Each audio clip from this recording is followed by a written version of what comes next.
Hello, welcome to Estonain Real Podcast. My name is Matti, and today's guest is Susan Gunner, who will tell us more about psychedelics, what they are, what they're not, and what we have learned from them so far. Let's talk about more about psychedelics.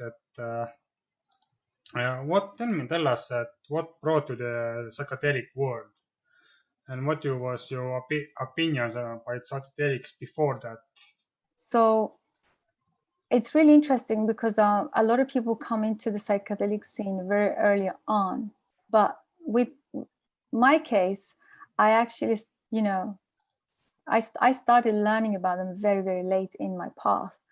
And maybe it's a good thing, I don't know, because a lot of the people that I observe and talk with, and especially people who need to be treated with psychedelics for mental wellness and in general well-being, for some reason they carry a lot of stigma around it, which I don't. So I guess that's the benefit of coming into the psychedelic scene very, very late in my life. So I don't actually carry the stigma, the negativity, or the negative experience that most people have experienced in their early life. I don't have that. So for me, my relationship with psychedelics are purely for healing purposes, helping the person overcome their trauma, suppressed. Because what I know is that psychedelics are the highway to our unconscious. As we all know, everything is suppressed in the unconscious. We don't know what this unconscious is. It was a term coined many, many years ago, and it just kind of explains and tells us that unconscious is the house, is the hub for everything that happens to us from birth, and some people claim even before birth, even in the womb, even beyond that, right? So unconscious is a hub that collects every single bits of data and creates a blueprint. So this blueprint then defines and runs our entire adult life. Imagine psychedelics are literally the fastest route, the highway, that's why, into the unconscious, to be able to bring out all of that stuff and have a look. Because I have this theory that we are domesticated in the civilized world. In the West, we are domesticated to not think. We are literally trained to be a consumer. We literally trained to distract ourselves in as many ways as possible, and the society and the civilized world supports this, right? Look, we have Netflix, we have the biggest screens of TV, we've got the video games, we have as much as distraction as we want. We can have go and do lots of shopping, like retail. We have food, chocolate, all kinds of variety, all kinds of restaurants and takeaways. And imagine now with the digital age, you can literally tap your finger and get a pizza delivered to your door. That's how deep it is. Yeah. I think when I listened to David Icke as well, he talked about how this high-tech technology makes us pretty much zombies, that you don't praise those, but they understand that it makes them makes us dumber and dumber. And when I listen to people who actually make dumb it down, like instead of smartphone, they have dumb phone or go off the grid, and their life pretty much changed because they have those constant feedback about information. And it's very robotic, isn't it? Yes, it's very robotic. So I like that, the idea of being a zombie. Yeah, we are when I say domesticated, it's probably the same thing. Like literally we've been trained to function. So we call ourselves in the civilized world functional neurotics. Like we're all crazy, but we're all high functioning. We're all high functioning. We have so many disorders, personality disorders, some mild, some really serious, some really affect our lives, some don't, but we manage to function, find a way to function. And this is how I came to the psychedelics, coming back to your question, tracking back.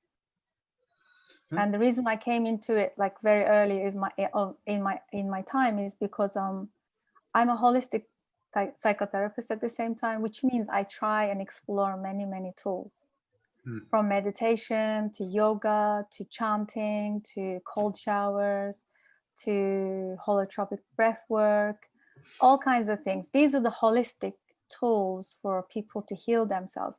And I came into this through the somatic therapy, because in the somatic therapy concept, the unconscious is the body, and all those traumas are housed in our nervous system. Imagine that. And this nervous system don't have a language, and its language is emotions. The language that our nervous system or the body uses is the sensations, pain, discomfort, things like that. So emotions, it's very emotional. It's symptom based basically. And sometimes talking therapy doesn't help. Sometimes talking therapy don't heal people. Why? Because the body needs to release all of that trauma out of the body. And the way it can do that is through being in the experience, being in sitting, for example, sitting in a meditation, doing the yoga poses, jumping in that ice water, or hyperventilating through holotropic breath work, and then alter our states. So these are the ways that we can actually release trauma out of the nervous system. Yeah. So like you were this what was hostilic or how was Holistic. Holistic. Yeah, holistic means like whole, everything on. So imagine an umbrella, and we've got every single tool under the umbrella that could help us move these traumas through our bodies out. Yeah. So holistic therapy main goal is like more learn to like express it, like going like using like your body emotion and everything else, that not just speaking, that's actually doing. Yeah, doing, being in the experience. Because sometimes knowing is not doing, and you got to really try these out. Like sometimes you can go to therapy, you can go to therapy session, week on week, but it's not going to help you to release the trauma out of your nervous system. By reading a book, by listening to your therapist, and by unless the therapist is so smart and they can really trigger deep questions, because how do we start the self-work? It's usually with those self-inquiring questions, right? But I know I'm just so lucky enough to be friends with a couple of really good therapists where they can start and trigger your process into spiritual growth, self-work, and things like that. But imagine if you can bring holistic psychotherapy with talking therapy and couple it together. I think it can be very powerful. That's great. But go back to psychedelics, that you call them like a highway to the unconscious. But what psychedelics actually do with your brain or your body? Why are they so, let's say, powerful drugs, or how we call them? Yeah, in civilized world we call them drugs, but in the most traditional way, indigenous ways, it is called the medicine. And these medicines been practiced several thousands of years in most tribal communities back in the day. And unfortunately, we call these drugs in our world, but that's okay. That's fine. But so what did they do? So based on the scientific study and research, now we know that when you take a high dose of psychedelic, what happens is that we have this brain function called default network. there is a default mode network, which is combination of all parts of the regions of the brain that is responsible for our default way of being, for example. And I think it was Michael Pollan that says, if the ego had an address, it would be the default mode network system. That's where the ego would be hanging around. That would be the ego's house.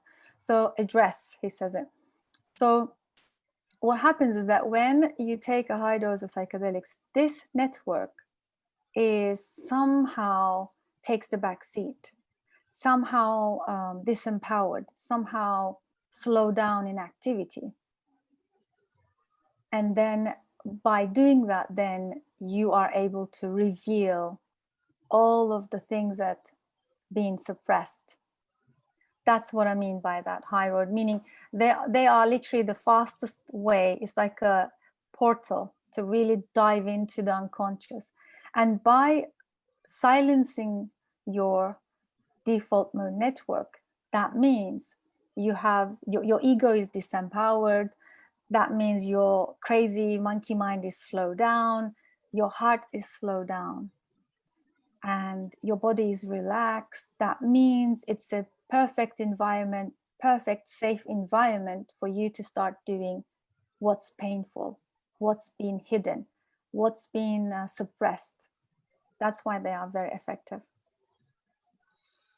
But so you mentioned that you give you a high dose, your mind expanded. But what happens if you give like micro doses? Especially when people, okay, I'm a little bit afraid, and then okay, let's do it like small doses, and then you go high on. Then what happens? Yeah. So first of all, we need to always talk about disclaimer. I know this will be a public conversation, so we must always talk about disclaimer. So psychedelics, for one, it's not for everyone, especially if there is a lineage of like host of mental illnesses, or at least in the family line, like if people are especially suffering from schizophrenia and some mental disorders that are highly, untreatable and not manageable. So we need to be really careful. If anyone is seeking for psychedelics, they must be totally aware that this is not for everyone, and they need to be also really careful, especially on their first experience. They just cannot shop for psychedelic experience. They must be absolutely careful where to obtain the substance, and also I'm always repeatedly saying that we must have a trip sitter or a therapist trained. Trip sitter is an American concept of having someone taking care of your body while you go through your experience. But this someone has to be someone you can trust, a friend, or at least someone maybe had their own experience, so they know what is coming. So in my case, I would never recommend it to anybody without having a trained therapist who also had the experience, who also been through the path of psychedelics and know what to expect, and also hold space for the person. This is a very, very serious process, and it shouldn't be taken lightly, because the one thing that we can never know about psychedelics is just like, imagine how individual we are as in human beings. We are so unique, colorful, and complex and individual in our beings, right? So psychedelics will bring out a very individual, unique, complex, colorful experience, the same way as we are, as individual as we are. Therefore, there is no framework in terms of like giving guarantees to people. It is never guaranteed. We can never promise someone a healing. We can never promise somebody a transformation through high dose of psychedelics, because it may not happen. In my experience, I've seen people totally be able to block the experience and not have any experience at all. Right? So there are many ways or varieties that we can experience with psychedelics. So number one, definitely look for a trained therapist or someone with experience who knows what they're doing. Secondly, you have the capacity. First of all, build some capacity.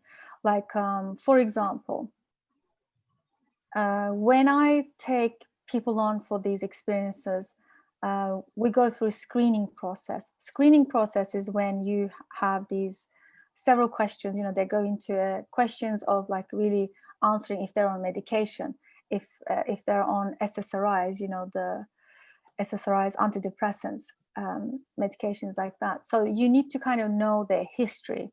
Are they suffering from a very serious illnesses? Do they have any terminally ill illness or things like that? And also, what I always realize is that when they fill in this form, they always, for example, they write things like, oh, I've been a vegan for 5 years and I've been doing yoga for 2 years and now I'm a pro meditator. Then this person has built some capacity. And I'm not saying there's a checklist who should do and who should not. We don't know that. And that's how psychedelics are mysterious substances. So at least when you see that and this person don't have any history of illnesses, they're not on antidepressants, they don't have a family lineage of any mental illnesses, then you kind of more in it's kind of like a safe space.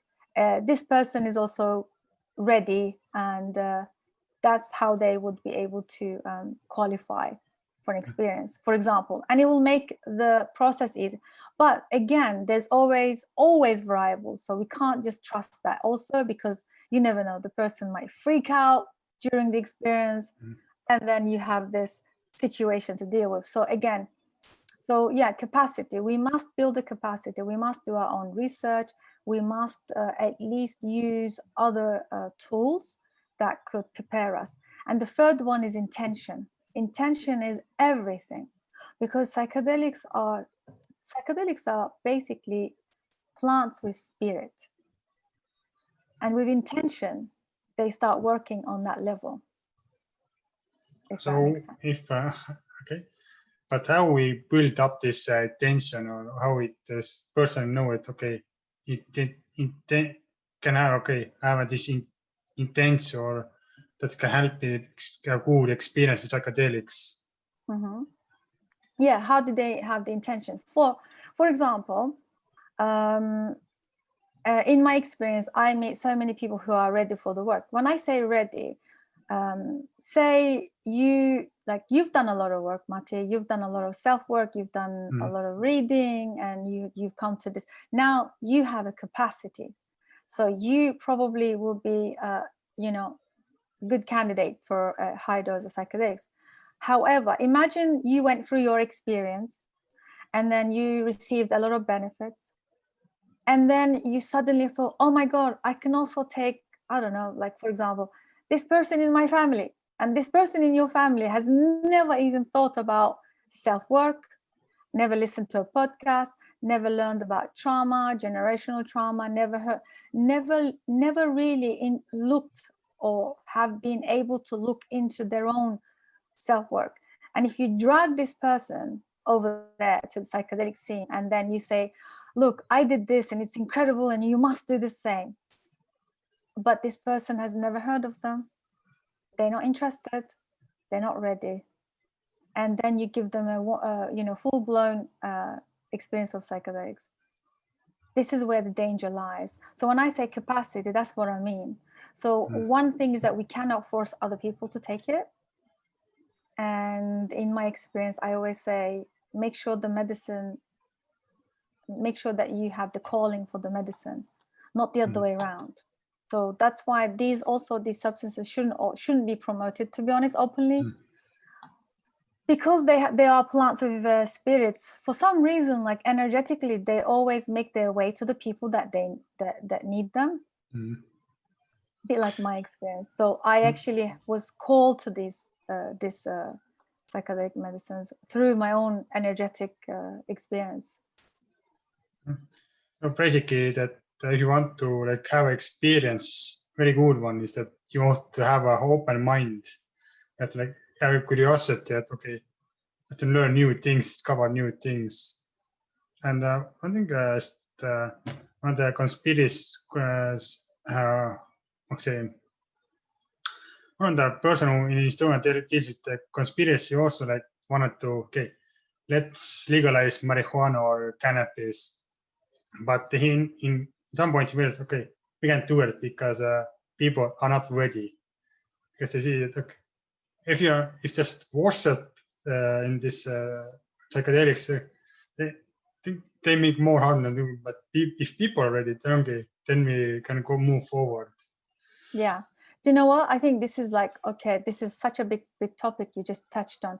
So this is why psychedelics are illegal in the West, because as civilized beings, we have a very different culture. We have a very different outlook. We have a different upbringing. We don't understand the traditional aspect of the psychedelics, and this is what's missing in the West. So we must somehow bring a culture around it, because we need to also respect and use or consume psychedelics with humility, responsibility, and maturity. This is what the traditional tribes, how they integrated psychedelics in their own lives through this practice of traditional collective understanding, respect, having rituals around it, and they were really humble. You know, they really respected these plants. They put them they always talk, you know, if you speak to any person who comes from that background, they always talk about the psychedelics with high regard.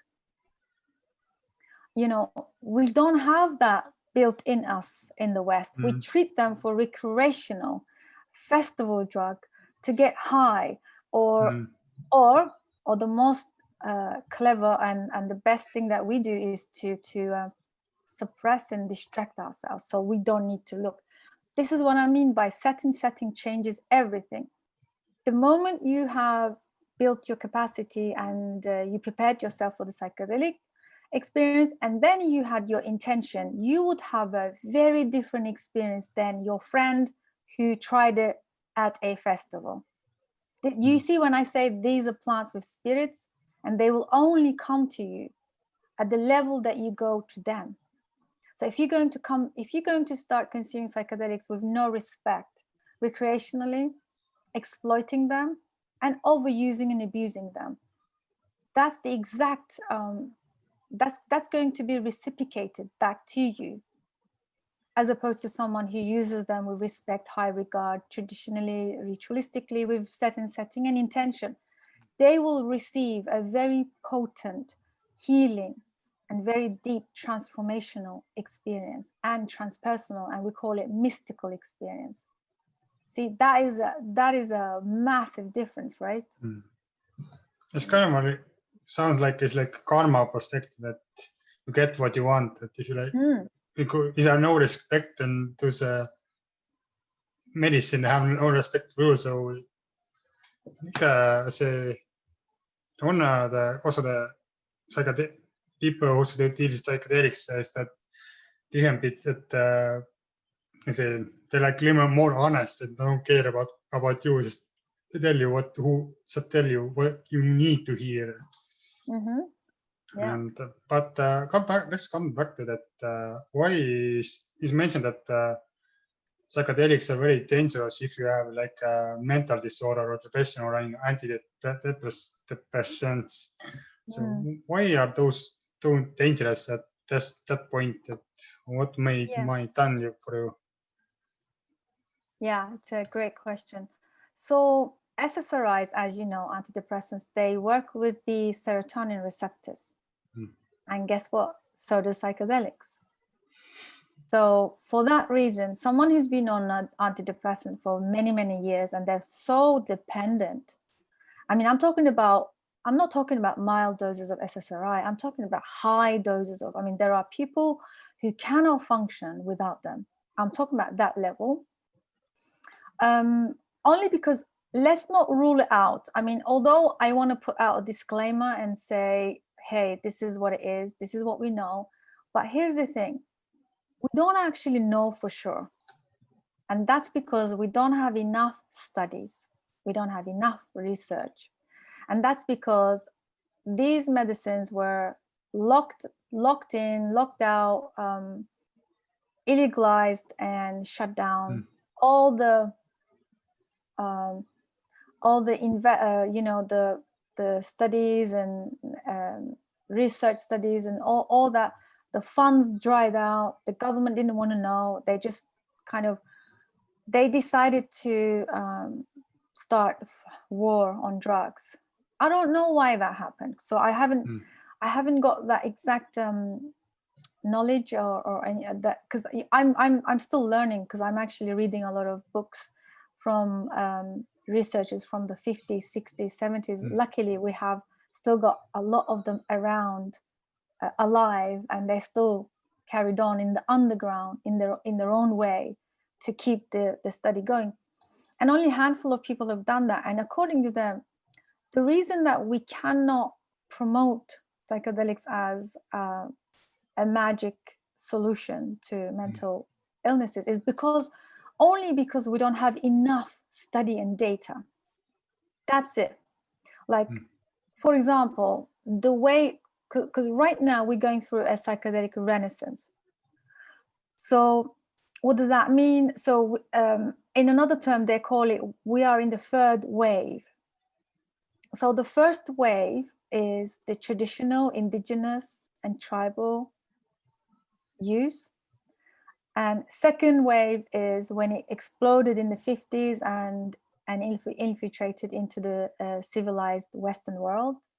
And third is happening right now, and which we also call it the Renaissance, meaning a new wave of generation of people now coming out, and they're so passionate about psychedelics, and they want to be the frontier of the Renaissance and bring these medicines out of underground, out of the woods, and really go back into research, go back into study, go back into exploring again. And they're doing it much more cleverly now, because we don't want to fall into the traps and the games and the dysfunctions of the past. We want to lay that to rest, and we want to start fresh. And this new generation of thriving people who are passionate about psychedelics, they are studying, they're becoming scientists, they're becoming lawyers, they're becoming psychologists, they're becoming, therapists, shamans, some of them, that they are really using much more credible outlets to have their own studies, collect data, and then promote what they find out, so that eventually these medicines will be legal under the use of mental health. So mental health is the biggest outlet for us to really take psychedelics through, using it with people with depression, people with anxiety, mild mental illnesses or mental disorders. That way we have a better chance to be approved, acknowledged by FDA, by the governments, so that we can at least start using psychedelics in safe settings with trained therapists for future. So this is what we're going to do. But coming back to your question again, why they can't use it? Simply because we don't know, and we don't have enough results and data. But however, in my own underground experience of facilitating psychedelic retreats, this is what I know. We've met so many people with that tendency to tendencies of schizophrenia and bipolar and some other like Asperger's, autism tendencies, and they were fine. When I say they were fine, for example, someone who had a family history of schizophrenia, but they weren't actually diagnosed, but they feel like they have tendencies. and they go through psychedelic experiences and they are fine. So, but we can't say that out in the open. I can only speak to you from experience and what I've seen, but because we don't have an official data and research study, we cannot say that this is the case, because we don't want to say that, right? So now what can we do? I think we need to collectively educate ourselves, be informed, and come together. And really this time, try and do this differently and be absolutely responsible and mature about it. I think that's the way forward now. All right, that's great. So when you started to do it in the 50s, we're like, okay, this new thing, let's see what's happened. But now, okay, we understand it, and let's do it more like responsibly, and not like okay, we're like new toys. But yeah, I mean, what happened in the 50s and 60s? I mean, to be honest, before it became a new toy, there were like lab studies happening before it exploded, like in the 30s, late 30s, early 40s. They've done the most amazing studies on psychedelics. But like you said, when it exploded as a new toy, everything went downhill. Because we didn't, again, comes back to capacity. As a collective, we didn't have the capacity to hold it. We didn't have the scaffolding. We didn't have the maturity, responsibility, and the culture around it to hold it. That's why it went down. That's why it shut down and now became illegal. These are my theories anyway. I don't know what the experts say, but this is my feeling mostly. But when you talk about psychedelics, that what is the most common forms, common psychedelic people are using to get this experience? I've heard that like LSD and ayahuasca and some Gideon mushrooms and so on. But what are those most popular psychedelics people are using? Yeah, it's a good question always. You got such great questions, Matti. I'm so impressed. Oh my God. So, yes. So the most common one is ayahuasca. Well, I mean, let's go back to the Western world. The most common is LSD. And MDMA, as also known as party drug. So those two, they are the synthesized version of psychedelics, LSD and MDMA. There are more, like ketamine. There are actually a whole host of other, but these two are really popular. Then, and the difference between, so there are, again, look, we can talk about this forever, but we need to differentiate and distinguish what are they. So there is a lab synthesized version, and then there is a natural form, which is ayahuasca, literally directly brewed into a tea from chacruna leaves and the ayahuasca tree. So two plants mixed together, brewed for hours with like ritualistically with prayer, intention, singing, Icaros, cleansing, saging, all that, right? So that's not in the lab. That's directly coming from a traditional way. That's ayahuasca. And we have San Pedro, the cactus, the peyote cactus. We have, then we have, the current one is the bufo alvarius. It's a frog. I mean, who would have known to I mean, come on, who in a seriously, how did we even found that this was a desert frog, really big, massive desert frog, and it's got really fat glands, and those glands hold medicine? Who would have known? So they don't obviously kill the desert frog. They actually excrete them somehow. They even found a way to excrete this out of the frog, just like Cambo. But Cambo is another medicine, comes from, they call it the Amazonian vaccine. Again, come from a green frog, but the only difference is that Cambo doesn't always induce hallucinations, or it's not hallucinogenic. That's why it's not illegal, for example. But they call it the vaccine of the Amazon, which is ultimate detoxification. Because when you take that Cambo medicine, what you're doing, you're purging. You drink buckets of water only to bring it out, but it literally cleanses you on a cellular level. I even heard stories that people who had Cambo session, they purged kidney stones. Yeah. Wow. Crazy, right? And then Yes. and then we have all these natural ones, and then we have the lab versions of psychedelics. But ultimately, with the certain setting, for example, MDMA right now, the so-called party drug right now, is in its second phase.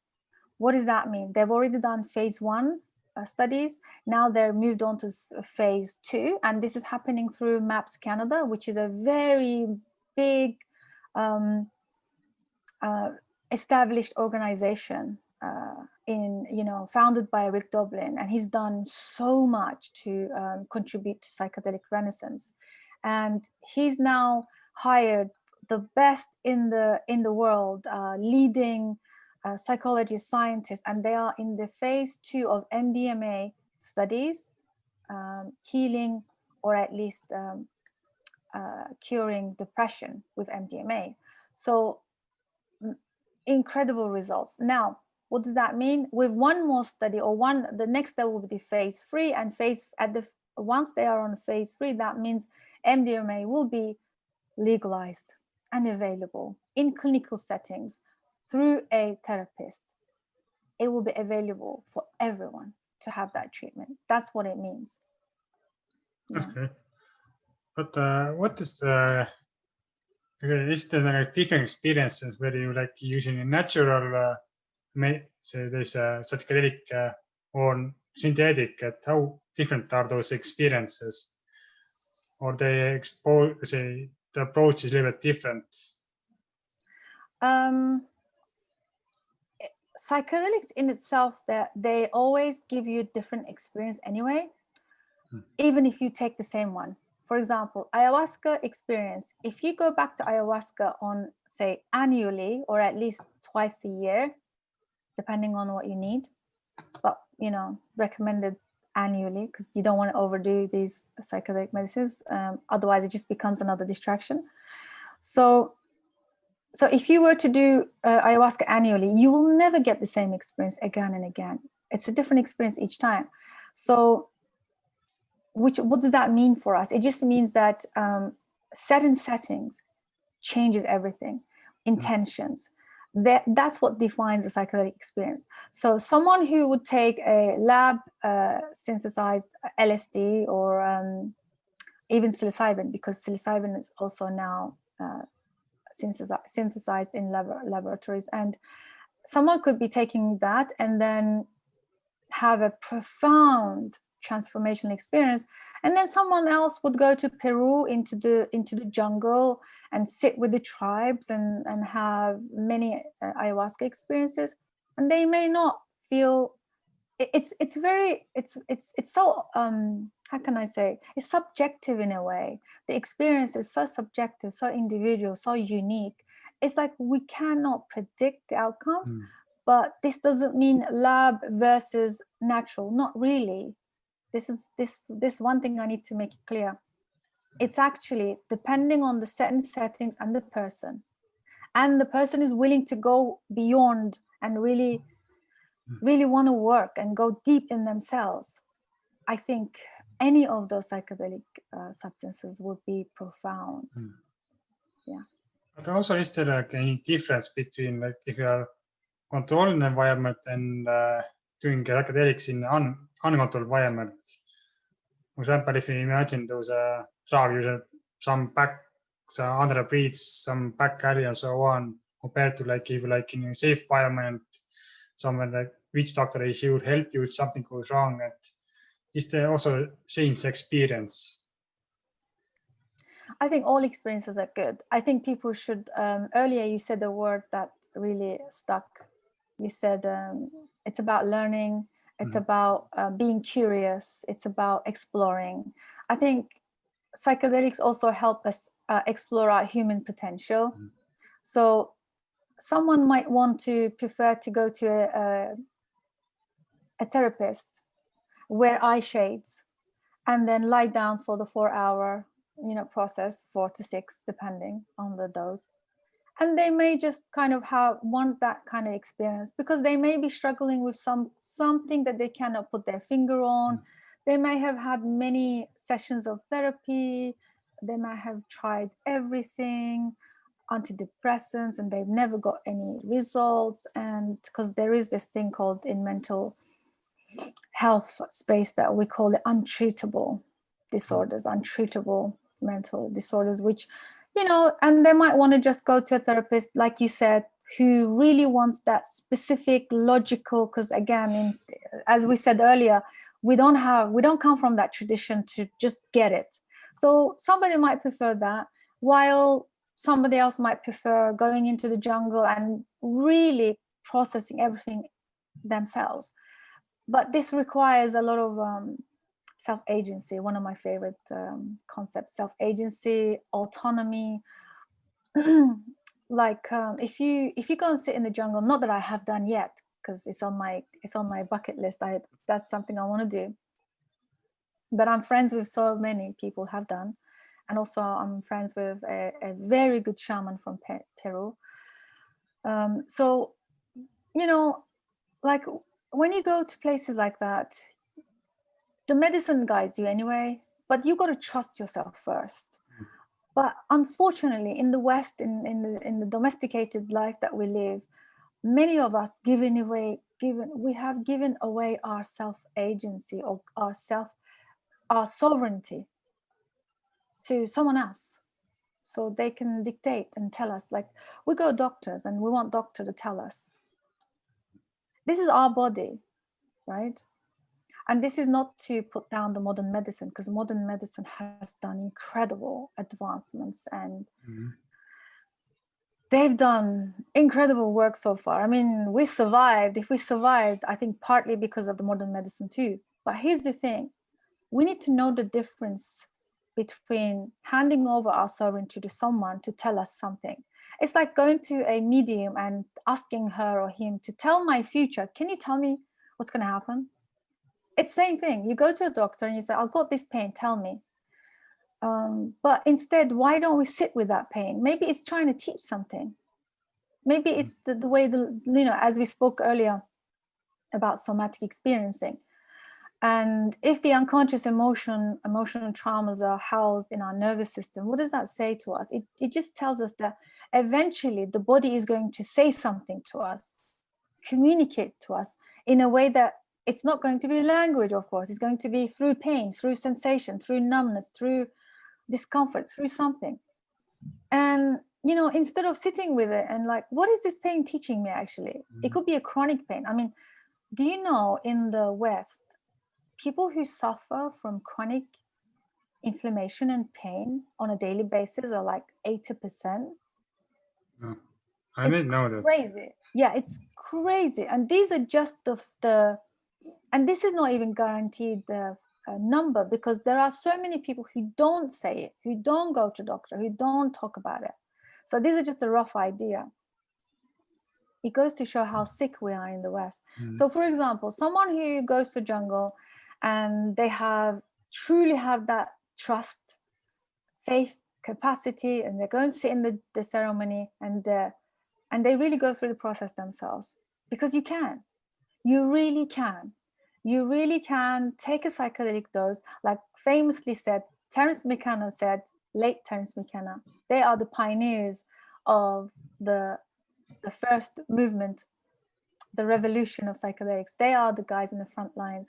And he said, take 5 grams of dried mushrooms, psilocybin, in the dark, just on your own. Just go. It's called the heroic dose, for example.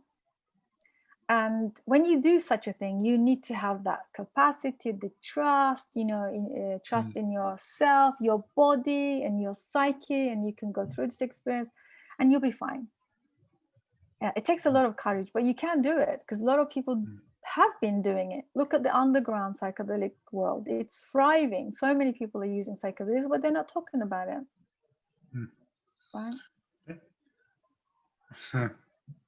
Remind me that it's like I think we like come back to like when they talk about sovereignty, like we are giving those that our sound like these doctors, okay, they know much about medicine, our body, yes, but they make mistake as well. And also we like forget, okay, instead like going, if something happens, we go to doctor and he help us. Like he's not a medical medicine who does sport, but also, for example, if you want to have a car, you have to like pull up a car, we have to, okay, we visit mechanics, but also we have to make sure we use properly, use our bodies properly as well. Exactly. Also, that forget that we have to maintain ourselves as well. It's not just, okay, we have someone who's help us, then we can go then at some point, okay, hey, I don't know what to do. Then we don't think about it. I think we're like so comfort that if something happens, okay, let's get rid of this discomfort instead of, okay, maybe I need this, maybe I need this being this conflicting sensation. Maybe I listen to, but I think we gave up more this ability to think, and we too much trust those authorities. Okay, there were no reason, but still we should step back a little bit and, okay, let's think a little bit. I love your observations, by the way. I have to say something here because this is so cool. You said, yeah, we need to know, first of all, we need to know how to be in our body and learn about our body. We haven't been taught about this because of the way we've been upbringing and our culture, everything, So deciding for ourselves is very painful. It's very uncomfortable. It's easy when we ask someone to tell us what to do. And as you know, in the self-development space now, in the digital age, in the West, it's crazy. We've been exploited all over the place. People buy products that they don't even need just because some sleek looking company is produced some product that says this is going to biohack your mind. This is a biohacking pill or magic potion or a powder or something like that, right? A amount of people who buy into those things. I remember growing up back in my childhood, every household had a first aid cabinet that looked like a pharmacy with every single medication in it. And now I'm looking at, because obviously we're advanced in this digital age, we think we become smarter. We think we know a lot. And if you look at some of the people's cabinets, it's full of superfoods, maca, spirulina, green powders, hundreds of different supplements, powders, potions. And what is lacking really? The lack here is that we don't know which one of those really helps us because we're too disconnected. We're too disconnected to know which one am I connecting with the most? What is it that I need? Do I need 10 potions a day and 10 supplement pills a day? Do I really? I probably don't. I probably need a couple of few that I'm connected with. We are so disconnected that we don't even know if these are the right supplements for us. That's how bad it is. And we become a hoarder of every new thing that comes out, every new promotional biohacking thing that comes out. We want to try it, we want to buy it, we want to use it. And also we buy into the idea that it's going to give us everything we need, which is really sad. That's also, this is all coming from that disconnection from the body, because body usually is so intelligent. It knows what it needs if we just connect and allow it to tell us in a way. Okay, yes, I'm going to agree with that. Should to go do this responsibility, someone else outsource everything and saying, okay, and then asking, okay, what I really need. Looking in the mirror, David Goggins talks about accountability mirror. If we're watching yourself in the mirror, say, okay, who am I? What is my problem? What I really need? Do really need this or that? But let's come back before the ending at psychedelics. And what's like, if you like doing a trial, does they haven't done trials where like give one group pseudo psychedelic that doesn't work, but other groups give the real psychedelics? And what is the difference between those two groups? Yeah, I saw this in Michael Pollan's book, and I also I do research a lot because I'm on the verge of also developing a microdosing program. We can get to that after if you like. So basically what they've done, they've taken a controlled study group, and they run this controlled study with a group of people, and they divided them in two. And one group, but they don't know, the both group, they don't know who will be receiving psilocybin and who will be receiving placebo. They don't know. Okay, because that's the nature of the study. So imagine you give someone a pill that you tell them this contains psilocybin. That's bound to start doing something to their brain, because the fact that they are being told they're receiving psilocybin, right? So it's incredible, because the placebo effect is something that Joe Dispenza always talks about, and many, like Bruce Lipton, those guys, that guys that we love and follow. I love them. I love their concepts and philosophy. They say that placebo is when we change the state, like inner state, and we really act upon those beliefs, especially like believing that you can heal yourself. It's very powerful. And Joe Dispenza has his 7-day retreats, and he literally wants people to abandon the he calls it, one of his books is named on that actually. He calls it being yourself. Abandon what you know about yourself and how you are being yourself, and try and rewire yourself into the potentials. Meaning, through his guided meditations, you can actually start, it's all visualized, it's very guided and very affirmative and very profound, right? So through this, he has collected, gosh, so much data on people actually healing themselves through this belief. Just the change of that belief. So placebo is like the belief and expectations coupled, where it starts to really create effect, a healing effect or transformational effect. That's placebo, right? In a nutshell. So imagine these two groups, they were given half given placebo, the other, which is niacin. Niacin is just as you know, it's a flushing, detoxifying. It's a really strong medicine substance. Actually, it's really good for you. For cholesterol, it's just so good. And it gives you that rush feeling. It gives you excitement. It's like you really think like you've taken a psychedelic, but you haven't.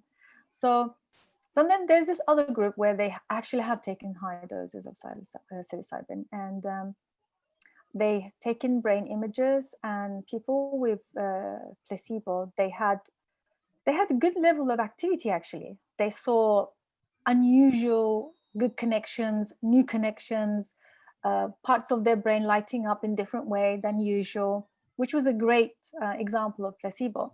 But then on the other hand, people who's taken the psilocybin, they had some intense mystical experiences, transpersonal, connected with these other realms, non-ordinary states of altered consciousness, all that and more. And the brain activity was crazy. On the images, every single part of their brain just lighting up, new connections, new neural pathways, all that. So it was really interesting to see that. These are the kind of research studies we need in order to look into the psychedelics. Yeah. And to understand also, because a lot of us, we are logical, we want facts, we want science, we want to be convinced, right? Yes. I think there's maybe only that facts deal with they're good things, but they have their own limitations, and sometimes just to follow your instincts or the intuition, say, okay, go this way and go that way, and they were, but I think we overemphasize one part of the rational part, but forget the other side. Like I think one of them was Jack Donovan mentioned that we are like going one extreme to other. That one is masculine, one feminine, or we never find just a sweet spot. But okay, now in balance, but always extreme, and so. Yeah. We just functioning neurotics, always functioning on like extreme ends. It's never that sweet spot, is it? It's so hard to get there. We really need to go through a lot of process, a lot of self-work, a lot of understanding. So how tuning another meeting soon? So do we call it end the meeting right now? We can. I just want to talk about the microdosing, just a couple of minutes. Okay, let's talk about it. Why do I want to say that? Why do I want to go on the microdosing? So this is a new way of consuming psychedelics. It is exciting new way. It's because it's only been in the last 5 years, for example, it's come to our awareness. And in the last few years, people have been experimenting with microdosing. So with psychedelics, there are levels that you can consume. For example, there's a heroic dose, there's a creative, there's there's many levels that you can use consume psychedelics. But the microdosing is very interesting because you take a very tiny amount. It is so tiny that you don't actually trip, you don't feel it, but the whole experience, I mean, the whole beneficial process is on a metabolic level. Also, you feel, I find that microdosing might be the missing piece. And all of this, throughout this course, we talked about capacity, we talked about, self-agency, sovereignty, coming to that trust and inner trust and faith and all that. I think microdosing does just that, because it kind of creates a space that you slowly build resilience, slowly build capacity. It helps you build capacity to open up to a bigger work, bigger understanding, bigger connection. And also it does something to your mind, because Paul Stamets would say it promotes neurogenesis, because psilocybin, the compound itself, it promotes neurogenesis. So this is crazy to think that we can take a very tiny amount twice a week. Another beautiful thing is that you don't have to take it every day. You take it twice a week, and then you slowly, the effects are very subtle but so profound. And another thing is that it kind of locks you into the present moment. And as you know, a lot of us in the West, we want to meditate to be in the present. But the microdosing itself, it just kind of locks you in there anyway, whether you like it or not. And it opens up this whole new world to feel how it feels to be present, to feel your body, and no longer you cannot run away. And then because of the small incremental effects, it creates like a compound effect. Imagine if you use it for a month, suddenly you arrive at a place where you think, wow, I'm so lucky to be alive. Everything's okay. Everything's okay. I will never complain again. This is great. And then you are more present with life. You're present with your family, your relations, your children, whoever it is, your partner. And then suddenly everything starts to change and shift in ways that you couldn't imagine before. So that's microdosing. Oh, that's great. I think we have to have another interview talk about a little bit deeper on microdosing. I think it would be good, because we're planning to run a program, of a microdosing program, for a group of people who are interested in learning more. And we're going to do that in January. So maybe it will be a good time to talk after January, because we are going to collect data. This will be a huge project, a pilot project, where people can actually also share their own experiences so that we can learn more and collect more data and results, and then see what we can go from there. Yeah, that's great. But Susan, thank you for coming, and hope we see you next time as well. Oh my God, amazing. Thank you so much, Mate. It's been a pleasure talking to you. All the best. Good luck. This is beautiful. Keep going. Thank you everyone for watching, and speak to you very soon. Okay, bye. Bye-bye.